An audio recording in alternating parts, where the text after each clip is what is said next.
মহানবী হজরত মুহাম্মদ সাল্লাল্লাহু আলাইহি সাল্লামের জীবন ধারণ পদ্ধতি ও তার বাসস্থান কেমন ছিল এমন প্রদর্শনীর আয়োজন হয়েছে রাজধানীর গুলশান শুটিং ক্লাবে। সেটি দেখতে দূরদূরান্ত থেকে আসছেন মানুষজন।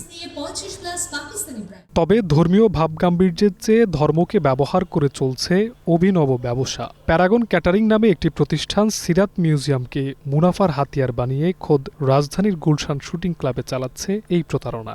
এই মিউজিয়ামের মোড়কে চলছে হরেক রকমের খাদ্য ও ভোগ্যপণ্য বিক্রির উৎসব। ইসলামে প্রাণীর আকৃতি তৈরি নিষিদ্ধ হলেও উটের মূর্তির ঠাঁই হয়েছে কথিত মিউজিয়ামটির সামনে। আগত দর্শনার্থীদের কেউ কেউ আবেগতাড়িত হয়ে উচ্ছ্বাস প্রকাশ করলেও এই ধরনের মিউজিয়াম কেবল কাল্পনিক চিন্তার বহিঃপ্রকাশ বলছেন সচেতন দর্শনার্থীরা।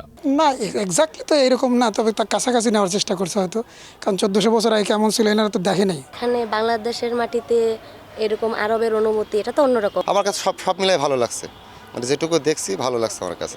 ব্যবসায়িক উদ্দেশ্য সাধনের জন্য এ ধরনের কাজ ইসলামের দৃষ্টিতে অপরাধ বলে মত আলেমদের। উট হতে পারে, ছাগল হতে পারে, গরু হতে পারে, দুম্বা হতে পারে, ভেড়া হতে পারে, এরকম পশু পাখির আপনার ছবি এঁকে এটা জায়েজ নাই, মানুষের ছবি আঁকা জায়েজ নাই, এটা নিষিদ্ধ রয়েছে হাদিসে। মানব কল্যাণ নাই, দেশ জাতির কোনো উপকার না, শুধু আমরা ব্যবসা করবো নানানভাবে, তাহলে একটা প্রতারণার দিকে যাবে। তখন এই ব্যবসাটা শুধু ব্যবসার দিকে থাকবে না, তখন সই শুধু থাকবে না, এটা প্রতারণার দিকে যাবে।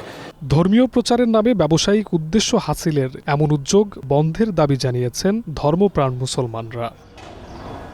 জিহাদ রাহাত, গ্রিন নিউজ, ঢাকা।